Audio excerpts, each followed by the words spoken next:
Okay. And I got some people in the waiting room. All right.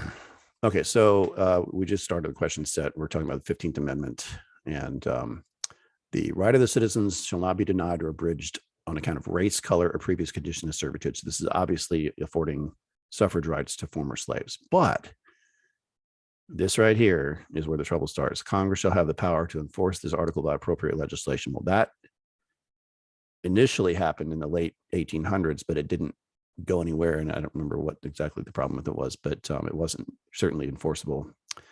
It wasn't until 1965 that Congress passed the Voting Rights Act. And that is the law that really, if you want to talk about legislation, that's the legislation that really made a choice. Okay. Question 2, these are pretty easy. But like everything on this question set, you have to know it. So rational choice, exactly what it sounds like. Okay. If you're rich and you have a business and you want favorable tax policy, vote Republican. Okay. If you are a social issues person and you believe that, it's good to help people in need and stuff like that, and you're worried about universal health care or something like that, vote for Democrats.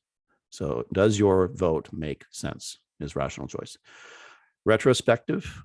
Okay. I might get in trouble for saying this, but I think most people that voted for the Democratic candidate for president, I think they were probably more voting against Trump than they were voting for Biden. And if that's true, that would be a retrospective vote. You're not looking forward, you're looking at what you don't want. And that's retrospective. Prospective is the opposite. That's why every candidate, hold on.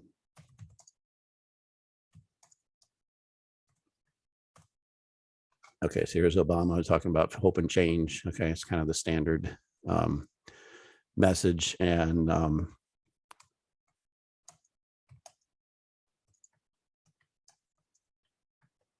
there's this one. Hold on a second. I got to stop the share so I can turn the sound on. 1 second.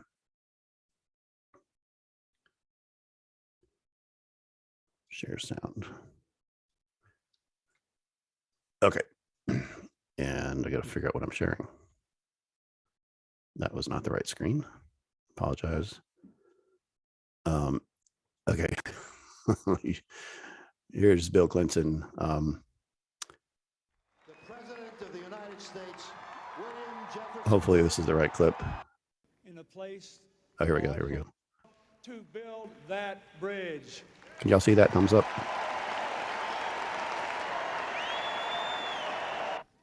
I still believe in a place called hope. Okay. For those of you who don't know, Bill Clinton was born in Hope, Arkansas. And I still believe in a place called Hope. And he was all about hope and change. And, of course, that all changed his second term when, he did the famous, I did not have sexual relations with that woman, Miss Lewinsky. That was like by the way, that was really the beginning of the divisive partisanship. This unit is about political parties, by the way. And we were much, much more unified prior to the Clinton presidency. It's very, if one of the surprising things that a lot of students maybe don't know about is, Nixon is portrayed as the big villain of history because of Watergate. And look at this electoral map of, look at that. That is thumbs up if you can see that. If you don't like it, just a thumbs up, some sort of acknowledgement. There we go. Yeah. So, we used to have elections where you'd have Republicans win and Democrats would win. And it wasn't just this rigid divisiveness. But, when Nixon was president, we got some of the most important environmental legislation passed because people worked in a bipartisan manner, and that just doesn't happen anymore. So anyway, all right. Let me speed this up. Okay. Prospective voting, looking forward. Party line voting is when you're voting, obviously, for the party. Okay. Structural barriers. This is probably one of the single most important things to understand. And there are two, oh, I'm having my voice there. There are two contexts. And I'd like you to write this down if you're taking notes. Hopefully you are. somewhere. Okay. There are two contexts of structural barriers. The one we're going to talk about right now is related to voting, but there's also structural barriers related to third parties and stuff like that. So a structural barrier generically is anything that's systemic, anything that's built into the system that makes it difficult to do something. Okay. So we have structural barriers to voting. So state voter registration laws, you can't just show up on election day and vote. You have to be registered. Okay. That's a structural barrier. It's something that you have to do. It's an obstacle, in other words, that you have to overcome before you can actually vote. Okay. Then, and by the way, some of the biggest voter structural barriers that we talk about in my live class is the voter ID situation. A lot of states are passing voter ID laws. A lot of them already had voter ID laws. Became an issue because in the South, the Voting Rights Act required all these southern states to have federal preclearance before they changed any of their voting laws. So they wanted to have a voter ID law, had to go before the government. They had to prove it wasn't, based on race or something like that. Is the reason they're having it. Because as you will probably learn if you haven't already, that voter ID has a racially disparate impact. What that means is that in a lot of big cities where there's mass transit and subways and stuff like that, people don't have cars. Okay, so if you're an inner city resident, low income, you're probably not going to have a car, which means you're less likely to have a driver's license. So that's how the rationale goes for that. So just be aware that's an issue. That's a structural barrier, a very common one. In Texas, we have 30 days before you can legally vote. So if you are 17 this year and you want to vote in the midterm, well, yeah, you could vote in the midterms. If your birthday is on November 1st or something like that, okay, you need to register to vote in September, because if you wait until late October, you will not be allowed to vote in the state of Texas because there's a 30-day wait. So just be aware of that. Okay, procedures on how and where to vote. One of the big issues right now nationally is that Democrats are trying to institute all of the pandemic era things like drop boxes. They're trying to standardize that nationwide. Of course, states like Texas and Georgia explicitly passed legislation limiting stuff like that because in-person voting has always been traditionally how Americans vote. So that's a whole other thing. But anyway, all of those things could be structural barriers, just the difficulty with weekday elections. Midterm elections, it's not really a structural barrier, except that people are generally less aware of them. And there's also primaries that take place in weird times that people generally don't know about. The single lowest voter turnout in America is midterm primaries, or special elections. Okay. If I'm going over stuff you don't need to, feel free to pipe up in the chat or whatever. I don't want to waste anyone's time. So, all right, question 4, explain how the following factors can influence a voter choice and the likelihood of individual votes. Okay, party identification and ideological orientation. Okay, if you're a strong partisan, you're going to vote. That's a high, if you haven't run into it yet, the voter efficacy, high voter political efficacy. Okay. If you have high political efficacy, that means you're most likely to vote. So if you have a strong party identification or an ideologue. So a lot of people did, I don't know if you've heard of a clothespin vote, but if you think of a clothespin where you're putting a clothespin over your nose because something smells bad, okay, you vote for somebody anyway. People voted for Trump in 2016 because not so much because they like Trump. In other words, not everybody, but there are certain Republican voters, okay, that just could not stand the idea of a Trump presidency. They wanted, Cruz or someone else, or Bush. It's a whole nother conversation. Jeb Bush. You're in trouble when you need an exclamation mark as your campaign logo. Jeb. He ruined his. Have you seen this? This is so pathetic. It's sad. But here's the infamous death knell of the Bush campaign in. Jeb Bush had an even worse. So here he is talking. He's Security talking, interests of this country and to get this back kid's in the asleep, business of creating a more peaceful world. and they're sleeping. Please clap. Oh, that's brutal. That's just, yeah, when you have to beg for applause, you know you're in trouble. Anyway, reason I'm talking about this, Jeb Bush received $140 million in the Republican primaries leading up to 2016, and he didn't get any delegates. So just unbelievable. He was clearly the choice of the party. But as we're going to find out, sometimes the party doesn't do what they want. Okay, explain how the following factors increase. So so candidate characteristics, contemporary political issue. I'm going to kind of group these together. People are, forgive me for talking about Trump so much, but he's just such an interesting phenomena in American politics. And people voted for him because he was the business guy, and people, your generation may not know this, but prior to his presidency, he had one of the most successful shows on NBC, The Celebrity Apprentice. It was ridiculous. But he had these. It was a popular show, and people saw him as this decisive kind of person. And so, regardless of what the agenda of the party is, they voted for the That's what, by the way, that's called a candidate-centered campaign. When people vote for the candidate, parties don't like that. Political parties don't like that because they can't control them. Contemporary political issues, I guarantee you the Democrats are going to make a very big issue out of the recent overturning of Roe versus Wade, which is, quite frankly, I did not think I was going to see in my career. But that's a whole nother conversation. By the way, I wonder that's going to do the curriculum, because Roe versus Wade is a required course and it's now been overturned. So I don't know if that has literally never happened. So I don't know what they're going to do, but anyway, okay. And then gender, race, political efficacy or engagement, all of those things. There's probably some data that would indicate, overall women tend to drift towards the Democrat Party more than men.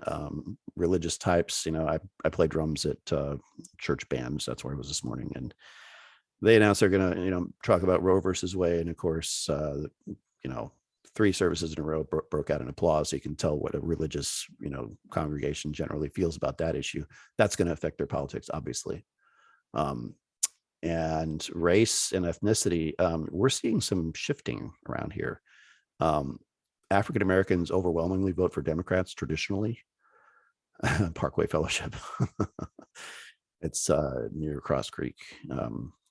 But anyway, so Hispanics have traditionally voted for Democrats, but some interesting things are happening. If I can remember her name, we have a new representative. We have a Republican AOC. Can you see that? So Mayra Flores, born in Mexico, flipped a solid blue district in the state of Texas here recently, and became the first Hispanic female to serve as a Republican in that district, or any Republican for that matter, since the 1800s. So I think, and Hispanics in Texas voted more for Trump than for Biden. So I think we're seeing some shifts, but you do need to know what those tendencies are for the AP exam. Okay. Even if they're stereotypical, you still need to know them. Okay. Linkage institutions. Okay. And okay. We live in a republic. In a republic, you have voters and you have policymakers, and the policymakers are elected officials, and primarily, and there has to be some sort of link, some sort of connection between the voters and people making policy. So that's what linkage institutions are. So political parties are linkage institutions because they provide a kind of a standardized realm of issues that they can count on if you vote a certain way. Okay, interest groups are absolutely a linkage institution because they provide means by which people can interact. One person doing something may not have a big effect, but if you join an interest group with like-minded people, collectively they can hire lawyers and file lawsuits and stuff like that an individual may not be able to. So interest groups are really important. Lobbyists, things like that. It's a huge broad category, by the way. Elections are linkage institutions because it's the most direct means by which you can discern the intent of the voters.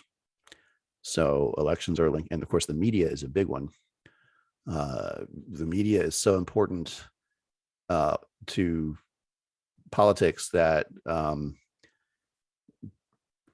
traditionally it's been, well, we're seeing some interesting phenomena. I have been following very closely this Twitter takeover by Elon Musk. Presuming that goes through the whole. I think pretty sure the only reason he did it is because Twitter had become kind of this, echo chamber of Democrats, and really Republicans were getting, canceled and censored and stuff like that. And so he thought it was not fair. Who knows what he's going to do with it? But the media, do not underestimate them. And by the way, the media is not just television news. It's not just like CNN and Fox News and stuff like that. By the way, thumbs up if you're paying attention, because this is important. The media is also, are we there? I need some sort of little indicator. There we go. I don't know where my, really bad. There we go. Okay. The media is also television shows. Okay. I'm just going to give you a quick example. I was watching an early episode of Saturday Night Live. I was looking for something. It was Mike Myers, and they had a character. It was a whole bit on about a guy who was a heterosexual, but he sounded gay, and everybody thought he was gay. And it was like, you would not see that today. There was a show called Three's Company in the 1980s, where the whole premise was what today we would call homophobia. Okay. The whole premise of the TV show was you had a guy who wanted to live with these female roommates, and the landlord wouldn't let him because that was against their morals. And so he decided to pretend to be gay.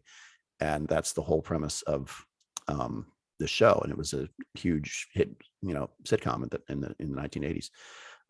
Fast forward, and we have Friends. And in the cast of Friends, they introduce the concept of gay marriage, and that becomes a prominent, recurring thing throughout the show. Ross and his, I don't know if you watch Friends or not, but I'm going to watch Friends. Thumbs up if you watch Friends. Anybody? Bueller? Nobody? Oh, wow. I don't believe you. Anyway, point is, the media is not just news. It's what we watch. It's what's on HBO,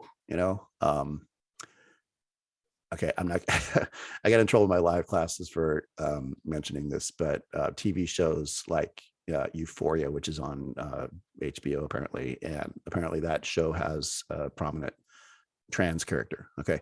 Those are things that you don't really think about being the media, but they're things that impact how people think. And let me just use this as an example, and we'll move on from this question set. The media was instrumental in things like same-sex marriage, because if you go even as recently as the mid-90s, you were just starting to see states legalize it, and the courts wouldn't touch it, and no legislature would touch it, except for slowly, but slowly, state by state, we started to get some action on it. Well, by 2015, in the early 2010s, no, it's like, oh, you're gay, oh, okay, cool. Nobody cares anymore. It wasn't a thing. So the political acceptance of that, the public acceptance of it, was totally different, and the media certainly played a big role in that, in the kinds of not just the stories that are told, but news reports and things like that. So just be aware that that is a major linkage institution. All right, I'm going to move ahead quickly. Any questions about 5.1? All right, 5.2, political parties. All right, we're going to go quickly, but hopefully you're taking advantage of this and getting these questions knocked out. Explain how political parties impact the electorate and go. I'm going to start by getting a definition of political parties. Okay, political parties exist for one and only reason: to win elections. Okay, more than one reason. They coalesce around a set of ideas. They publish those ideas in what's called their platform. They find candidates. They run candidates. Nobody heard of Obama in 2003, but in 2004, he's the keynote speaker for the Democratic National Convention, and 4 years later, he's president. Okay, that's the political party doing its thing. All right. So mobilization of and education of voters. That's exactly what it sounds like. Get out the vote initiatives. Publishing information so that voters know what their party is all about. Okay. The platform is the agenda. Candidate recruitment. I might have to yell at my kids here in a minute. They're making noise. Sorry. Okay. I lost my train of thought. Okay. Campaign management, including fundraising. So fundraising, as we're going to find out, is a very important part of running for office. You have to have tens of millions of dollars to even think about running for president. Even members of Congress in some districts. Pretty crazy. Explain how political parties have adapted to candidate-centered campaigns. Okay, so Donald Trump was the poster child for a candidate-centered campaign. And he was the worst nightmare for the Republican Party until he won. Okay, because Trump was not about, your cookie cutter Republican agenda where you've got all these issues. He was about, we're going to build a wall, and we're getting taken advantage by China, and he was, just not what the Republican Party was all about. And so that's what a candidate-centered campaign does. So what do you need to know about that? Well, you need to know that that impacts the party, because the party loses control over their candidate. Don't forget, this was the choice of the Republican Party. The people chose differently. So the big thing is losing control of the agenda. All right. Give me a quick thumbs up if we're still there. Alrighty. Describe how political parties modify their policies and messaging to appeal to various demographic coalitions. Okay. I'm going to show you.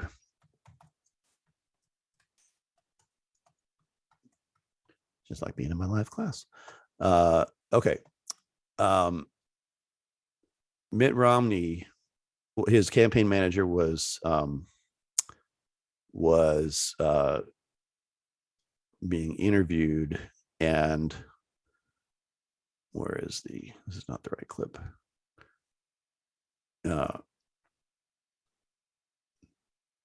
Here it is. Okay. Oh, come on.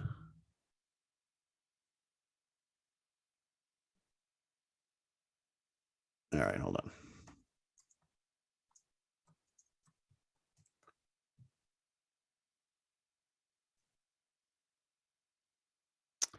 Well, anyway, I don't know where the clip is. Apparently it's been scrubbed from the internet, but Mitt Romney, his campaign manager, was on television, and am I screen sharing right now? Yeah, I am. And anyway, he was asked, in the primaries, here's how it works. Okay. If you're a Republican, your Republican primary is all about, we're going to protect your Second Amendment rights, and we're going to lower taxes, and we're going to, it's just like the standard issue. But when you have to come in November and appeal to some, independents and Democrats, and you're like, well, we believe in reasonable gun control. Okay. You change your tune. And a Romney guy said, it's kind of like an Etch-a-Sketch. And if you don't know what an Etch-a-Sketch is, it's this device here, and you shake it up, and it's a blank slate, meaning that Romney had no convictions, and he was going to just change his tune once the general election came by. And that's pretty much what every candidate does. So, and of course they have to appeal, so they make promises and stuff like that. Explain how the structure of parties has been influenced by the following: critical elections, realignments, campaign finance law, changes in.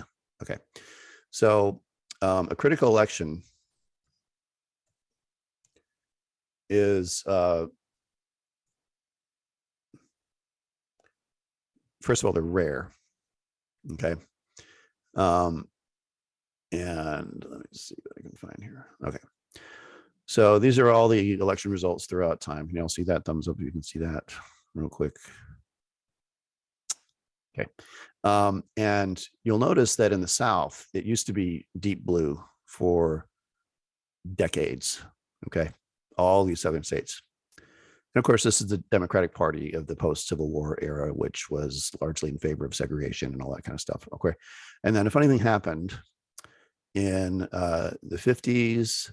And of course, in 1968 was the big year. And where for the first time, the Democrats basically changed their tune and started, they passed the civil rights law under Lyndon Johnson.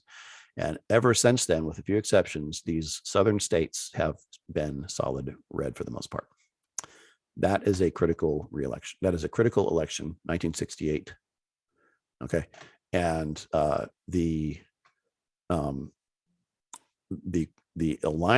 regional realignment is when a significant part of the country initially voted one way and then they flip and then permanently change.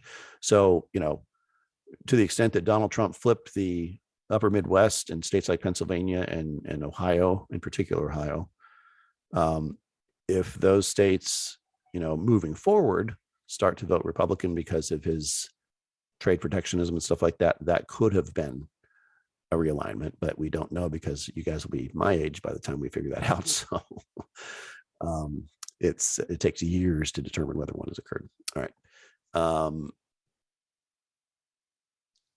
Campaign. Oh God.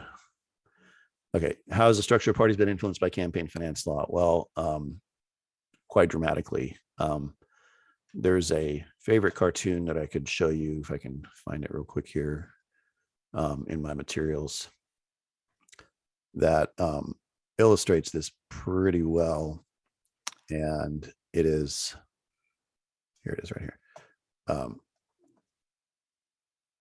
All right. Oh, where'd it go? There it is.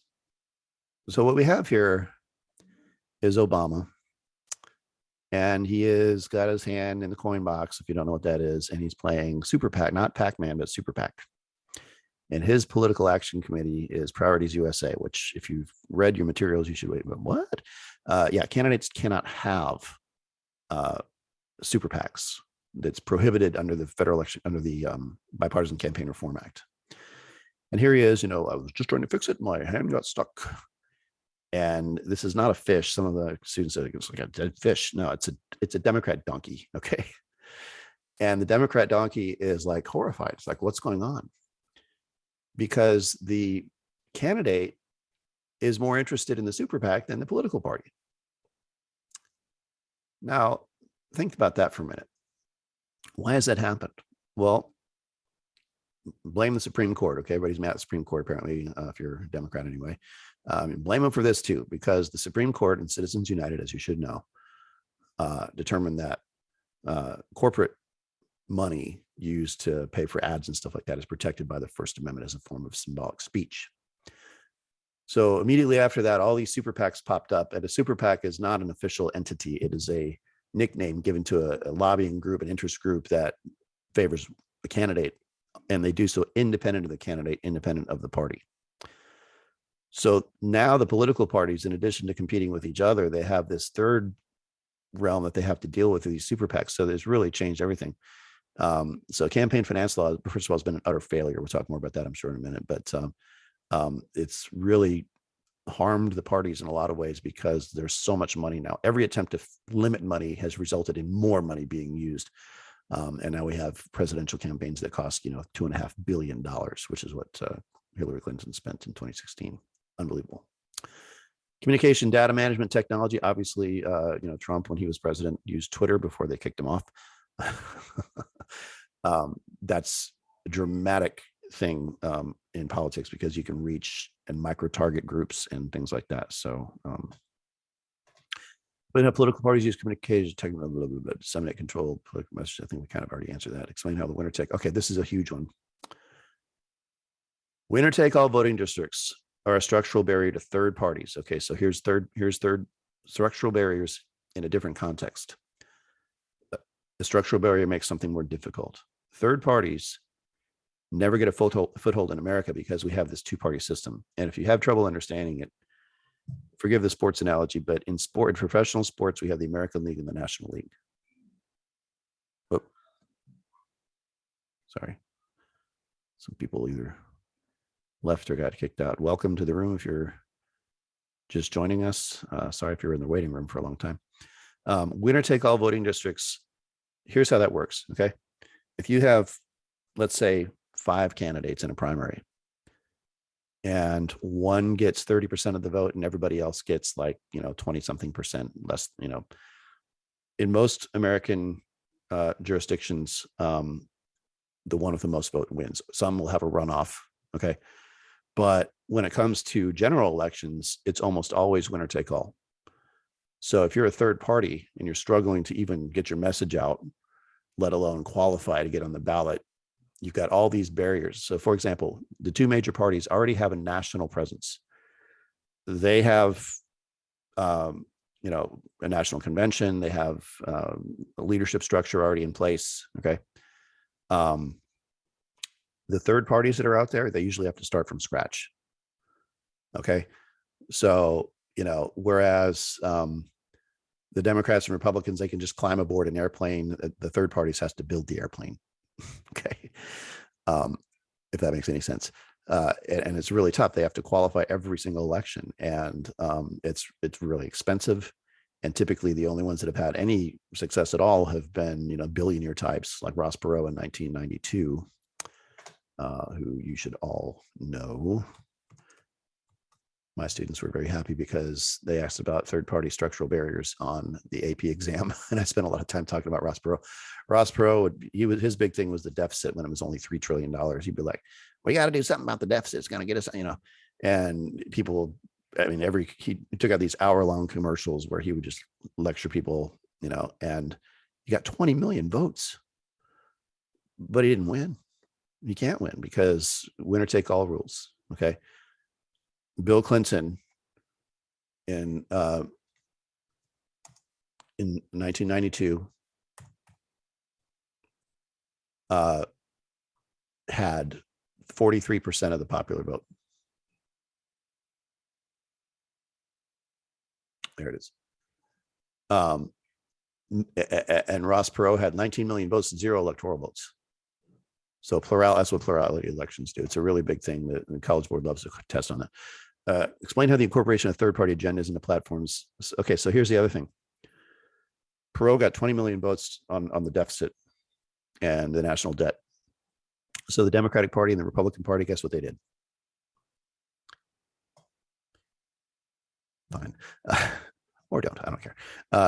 They made that part of their agenda. And lo and behold, in 1998, the United States, for the first time in I don't even know how long, had not only a balanced budget, but a surplus, and that lasted for 3 years. Of course, now the wheels have come off, and God, we run an annual deficit that is greater than the national debt at that time because of COVID and stuff like that. So it's a real problem. Explain how the incorporate. Okay, we just did that. All right, 5.2 in the bag. Any questions about 5.2?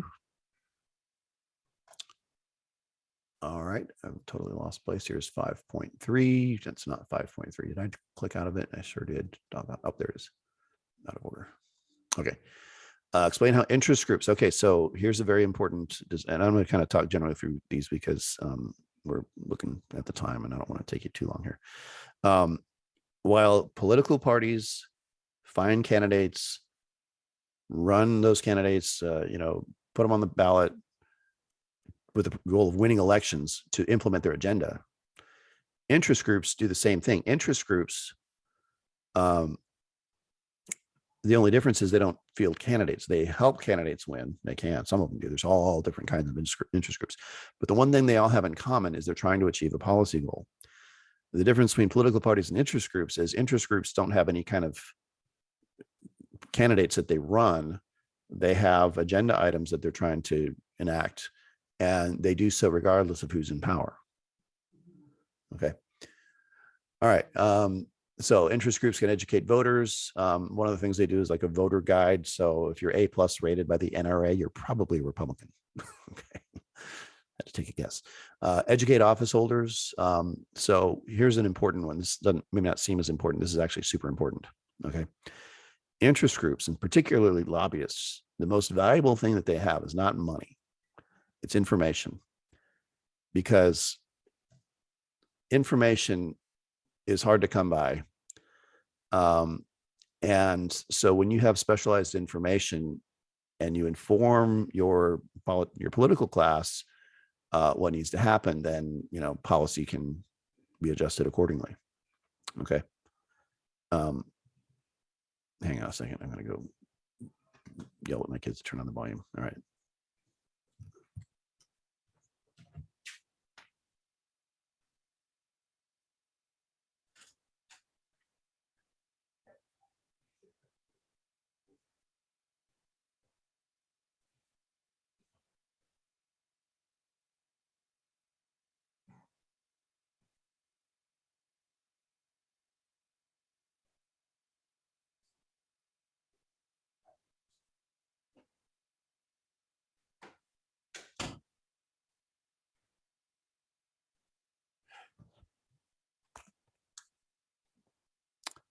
Sorry about that. I'm back. Okay. Okay. Mobilize. Okay. So offering information is one of the most important things that interest groups do for politicians. Surprisingly, and this is actually something that might surprise you. Who wrote the Affordable Care Act? Congress or pharmaceutical and insurance companies? If you said Congress, you would be wrong. Okay, maybe just a little bit. We live in a system, and by the way, the same thing goes for court decisions. Okay, who wrote the Dodge decision? Samuel Alito? Yeah. Or the Solicitor General from the state of Mississippi who defended the law in the first place? Well, the answer is both. Okay. So, well, that's not exactly an interest group situation. If they file an amicus brief and the court agrees with it, that can become part of the opinion. Similarly, let's say you're trying to come up with some new safety system for vehicles. Okay. And let's say you're an interested, technology company like Samsung or whoever makes the lenses that go in backup cameras. Is one of my favorite bureaucratic regulations to talk about.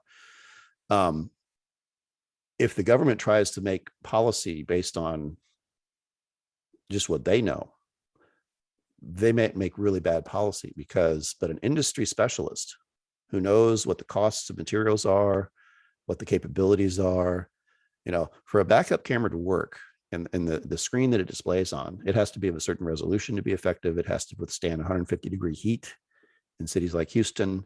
It has to be reliable, and politicians don't know stuff like that. So they depend on experts. And that's where, that's a really important thing. All right. Mobilizing membership to apply pressure.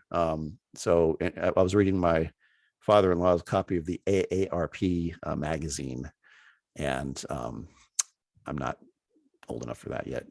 Not yet. They sent me some information, but anyway, mobilizing membership. Well, they had a whole section on these voting laws state by state, and they are very much against these voter ID laws and stuff like that. And they put pressure on lobbyists because the AARP is a huge interest group. And you should all know this, in terms of political efficacy, guess what demographic category has the highest political efficacy of all? Old people. Okay. Old people vote in pretty sizable numbers, pretty regularly too. Okay. I'm just going to look at some of the ones. Iron triangle, super important to understand. Okay. In my materials, I don't know if I have it here actually, but okay. I spend a lot of time talking about this. An iron triangle forms when Congress is working with a bureaucratic agency who's working with, let me see if I can find this actually, it might be helpful. Okay.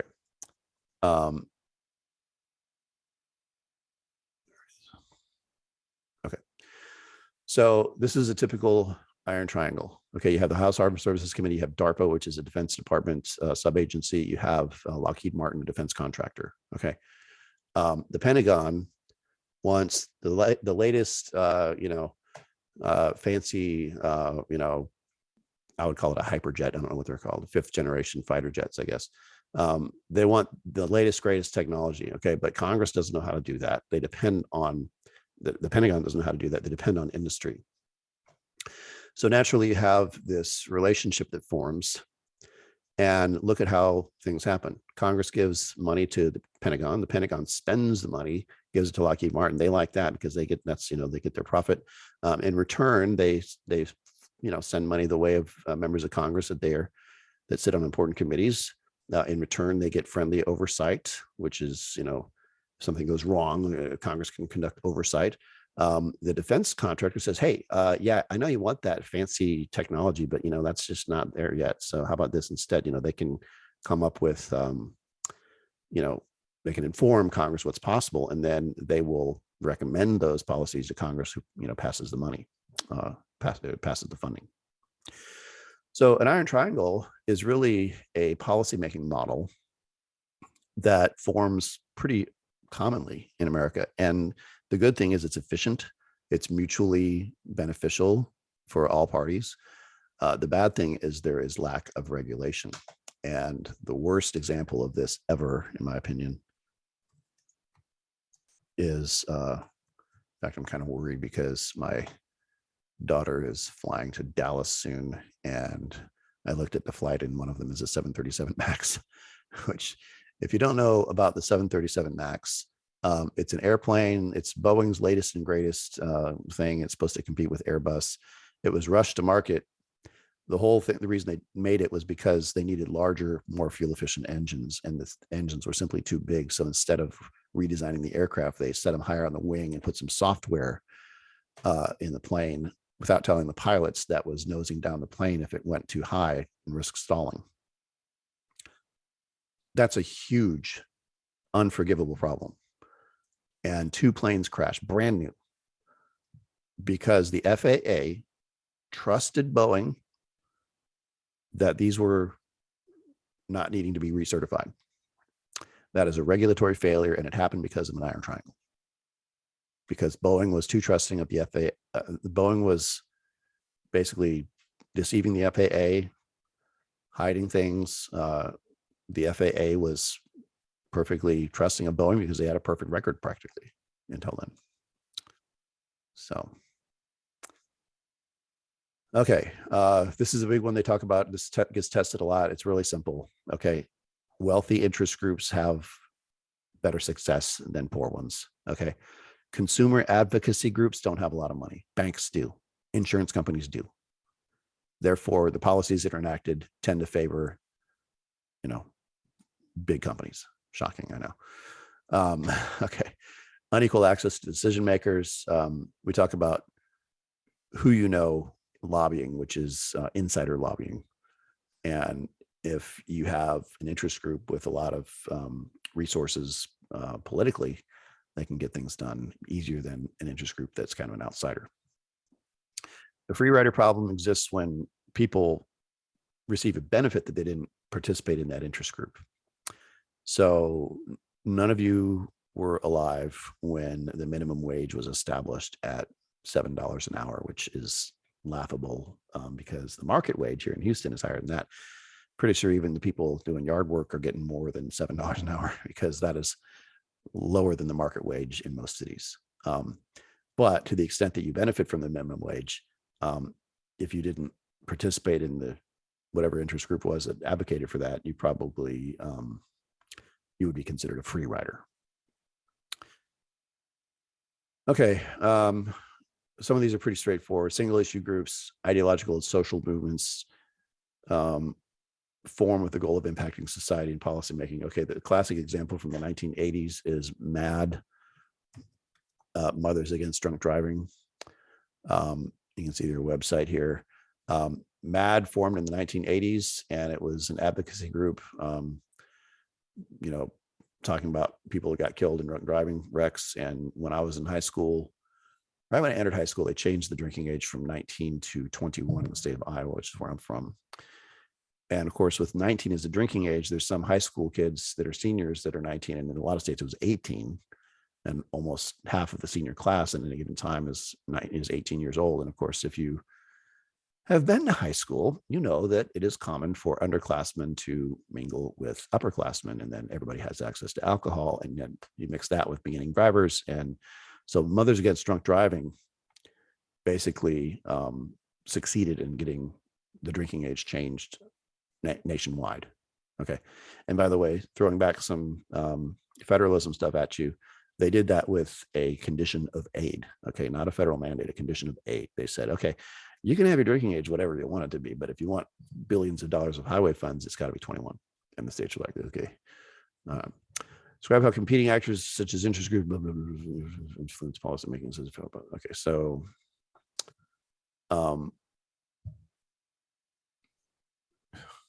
policy making such as the federal budget process at key stages and to varying degrees. Okay, let's go it this way. Everything in politics has to do with money. Okay, ultimately, if you want a new program, it's got to be funded some way. And so Congress becomes the epicenter and the focal point, particularly the House, because that's where the budgeting process typically starts. So it's kind of a generalized question. I'm going to get into that. Okay, any questions? Thumbs up if you're still there, or if I've lulled you to sleep with my radio microphone. Okay, we're still there. Okay. All right. Is this helping? Yes, no, maybe. Got one thumbs up. Thank you. Okay. Well, let's move on. This is a big unit. Explain how the following question, answer the following question. Okay. Elections, political parties, okay. We already talked about political realignments. If it's okay, I'm going to skip that because I don't think that's that important. Explain how the process and outcomes in U.S. presidential elections are impacted by it. Okay, this is important. If you're already president, you usually win re-election. It was, but for COVID and coronavirus and stuff like that, Trump would have easily been reelected just because of the economy being the top issue most of the time. But obviously that is not how things turned out. Open and closed primaries. Oh, by the way, what is the incumbency advantage? When politicians claim credit for something that they did, and when they already hold office, especially as president, you have a record of accomplishment that you can run on. You can say you did things. Okay. And most importantly, you don't have to battle it out in the primaries. Okay.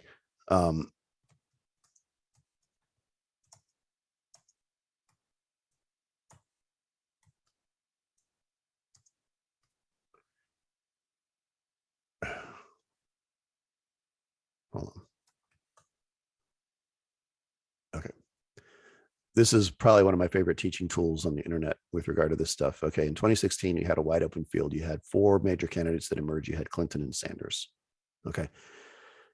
And you have to have all these contests, all throughout the calendar year, leading up to, basically January through June of an election year. You have to fight it out with your party for the nomination.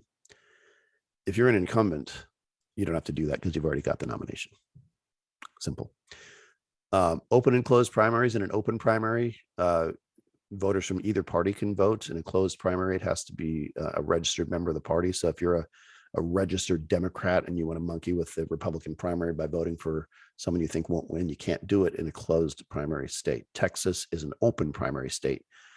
So you can go as a Democrat, and if you want to vote in the Republican primary for some reason, you can.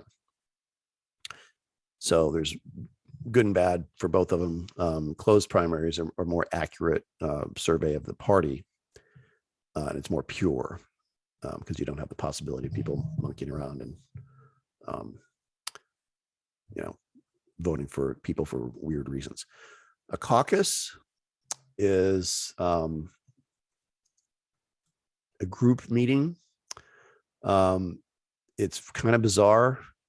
It's almost exactly like a pep rally, and they literally even have them in school gymnasiums. It's the dumbest way to select candidates there ever has been. That is my opinion.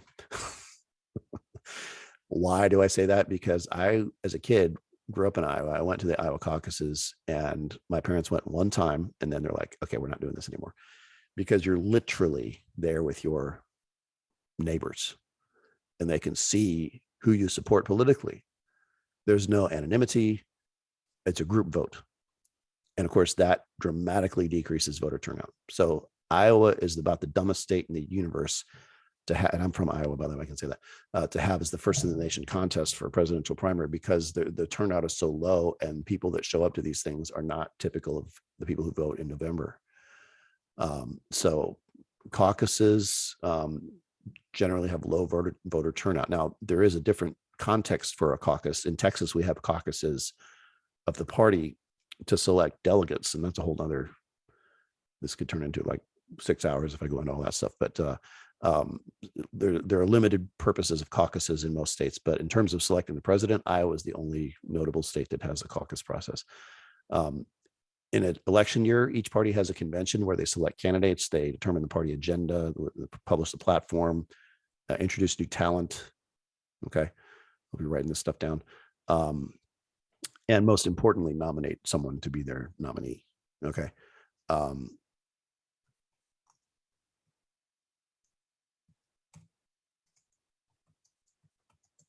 This is a roll call vote of the Democratic National Committee. At least it should be. And this is the culminating event of what they do. Ladies and gentlemen, that concludes the nominations for our presidential candidates. So then what they do is they go around. Diverse lands. As Colorado Democrats, we're proud to be the party that. I love I was reading off his cell phone there. but they officially announce who they're going to support. For Secretary Sanders, 36 delegates for Hillary Clinton and 1 abstention. Okay, so then at the very end, you have your nominee selected, and it's a big thing like that. So anyway, that's the convention. And again, the final purpose being to select a candidate to compete in November. Congressional and state elections. So president impacted by not sure what they're getting at with this, but certainly if okay, so let's just see. People are predicting that Republicans are going to win big in November. You know, I don't know if that's going to follow through if the people are still mad about Roe versus Wade, but to the extent that that happens, presidents who seek re-election have to change or risk losing in the next election. So what happens at the local and state levels can affect the national politics. And of course, the Electoral College, this is one that, you know, I don't want to spend too much time on, but you should all know that, you know, what happens on election day is not the election. It's a selection process for delegates gussied up as an election. And what happens is simultaneously, every state, there's 51 simultaneous votes for president, 50 states plus DC. And each state indicates who they prefer. Then the winning party selects delegates. Those delegates meet in December, and in December, they officially cast their votes, certified in the following January. And of course, that day, this past time around, was January 6th, which the Democrats are, you know, having their hearings on and stuff like that because of what happened at the Capitol, because that was the day that the election was supposed to be certified. So it's a process that's really weird. I think we're the only country in the world that has something like that, but it's you know, it's a buffer between the electorate and the people. Okay, and winner take all, does it impede or facilitate democracy? So the critics of the Electoral College say, look, when you get winner take all tabulations, it's possible that the number of Democrats in New York and California, when you add it all up, you're gonna have more actual people voting for a Democratic candidate, even though sometimes Republicans, George W. Bush, Donald Trump win despite losing the quote unquote popular vote, which is not a real thing. It's just a metric that analysts like to talk about. The popular vote has no bearing in the presidential election outcome. Does that make sense? Okay. We've already kind of talked about these. As far as congressional elections, it's really the same analysis. So we don't need to really go through that. Benefits and drawbacks of modern campaigns are represented. Okay, so obviously they're expensive. You have to hire people to tell you what to say and do detailed analytics. People have regional preferences about issues, and if you don't know what those are, you're not going to win a presidential election. The duration of the election cycles. Okay, we have elections for president every 4 years. We have elections for Congress every 2 years. Members of Congress, as you should know, cannot be very effective unless they keep getting reelected. That's how they get their power. And so it's really a constant campaign, and it never ends. People are speculating as who's going to run in 2024 on both parties, because the popular wisdom is that Biden is possibly not going to either by choice or because Mother Nature may impact whether he runs in if he ran, he would be the oldest president. And I think American people are ready for someone who's like in his 40s or something like that, but that's my opinion. But or maybe 50s. 50s is a good age, have some wisdom, not too old, but we'll see. And obviously social media and fundraising is huge. You have to have money to run for office. All right. I'm going to pause for a moment and see if there's anyone that wants to ask questions before we move on.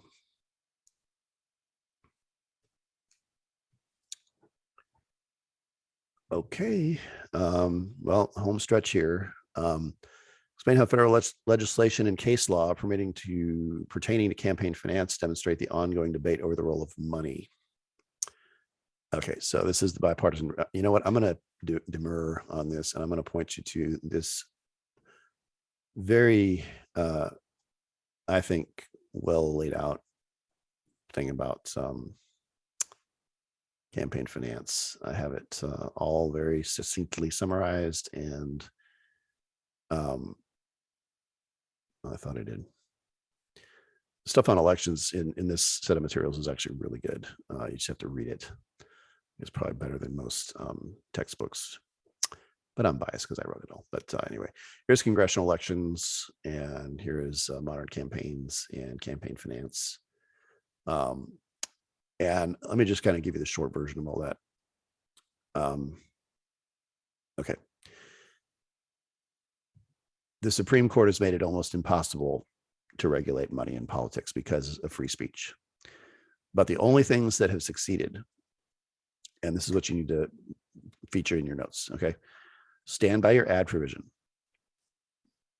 So when a campaign ad comes on, the candidate has to, in their own words, acknowledge that they approved the message. So I'm Donald Trump and I approve this message. That would be a tagline indicating that that is a hard money campaign ad coming from the Trump campaign, not some sort of third party super PAC ad where you can't tell who it's coming from. So that was a real problem leading up to the Bipartisan Campaign Reform Act in 2000. You just didn't know who was paying for these ads.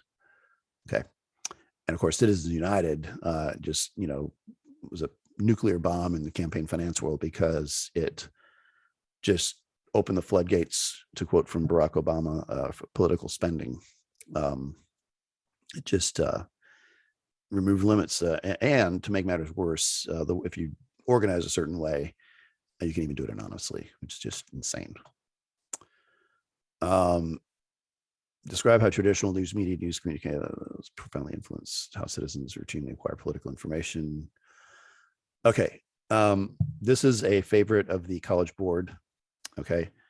You don't see much investigative journalism anymore, unless it's like a outside group like Project Veritas, and they don't, they're considered non-mainstream because a lot of Democrats don't like them. But anyway,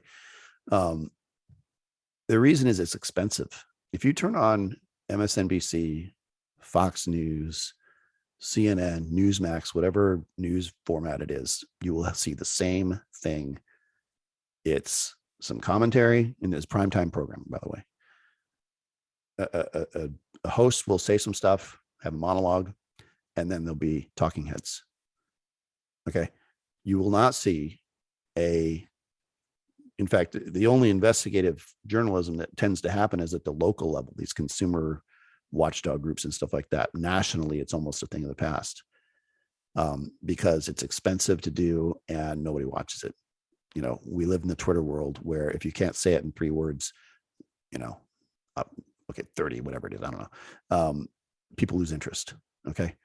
And so our media is changing. So why is that? Because there's so many choices and there's so much competition, and news media is for profit. So if they're concerned about profit, then producing expensive programming is not the way to make profit. So they're always chasing eyeballs. And of course, that's at the expense of, and this is really important, knowing about candidates, knowing what the issues are, being informed. Okay.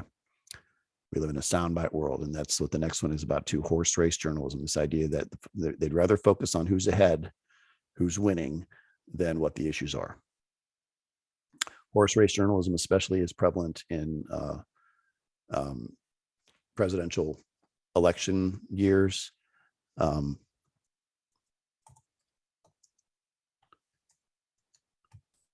Okay, so here's Rasmussen daily tracking poll. Okay, here, look, they even have horse race journalism. Okay, approval of Biden versus Trump, and this is who would have thought? Okay, so starting out, obviously Biden's high, Trump is low, and then the economy's, and then inflation, and then gas is like $20 a gallon, and then all of a sudden people want Trump back again, apparently, at least in this poll. That's horse race journalism, focusing on the superficial. Describe how the rapidly increasing demand for media and political communications have led to debates over media bias and impact. Okay, so once again, for profit. Of course, there's bias in media. If anybody tells you otherwise, they're lying, or they're ill-informed. There's an overwhelming bias in favor of Democrats in most news outlets, the exception being Fox and Newsmax on televised news anyway. And that carries over into Facebook and Twitter as well.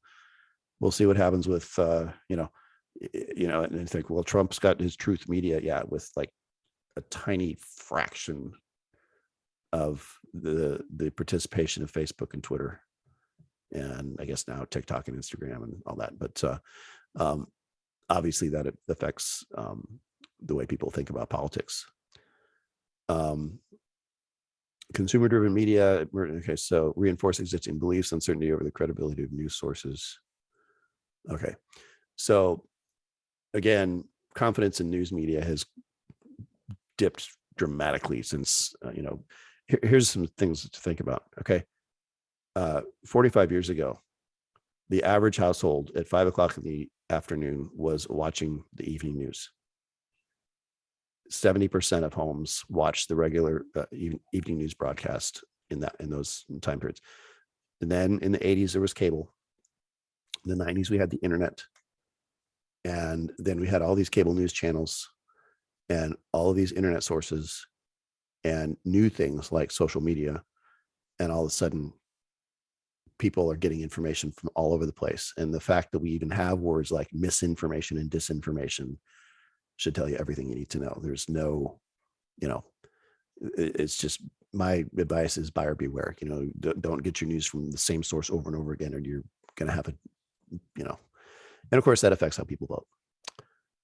Okay. All right. I will stick around for questions. And if there's anything else anybody wants to talk about, I didn't go over the unit 4 because it's my least favorite unit and it's pretty common sense. And I didn't really I've never really had anyone not understand you need to know the basic American values, political, individualism and free market capitalism and all those things. We're in there. And the basics about how different demographic groups feel. That's about it. I mean, there's obviously more, but okay. I will, I guess if you want to stick around and talk about something, we can. Does anybody have any questions? You do me a favor and turn your cameras back on and give me a wave, and then we can end it. All right. Thank you. Thanks for sticking around. I foresee 5s for all you guys. See you later.